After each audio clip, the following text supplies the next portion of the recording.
On Sunday, it's a holiday for 20, International Holy Herb Day, yaani siku ya kusherekea bangi ulimwengu mzima. But in Kenya we don't celebrate it kwa sababu bangi ni illegal. So kuna vitu zinafanya bangi na illegal Kenya. Of course kuna bills kadhaa zimekuwa zikipelekwa parliament ya kulegalize bangi.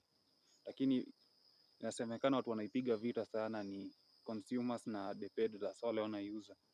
Unajua kwa nini the peddlers wanaipiga vita bangi isikuwe legal? Wanasema bangi kwa legal, watu watakuwa easily access to it, na dhamani yake itashuka, biashara yao itarudi chini. Consumers nao wanasema bangi kwa legal, utamu wa bangi ni kuivuta ukiwa unajificha. Ikiwa legal, itakuwa inavutwa hadharani na utamu yake itashuka. Happy holidays guys.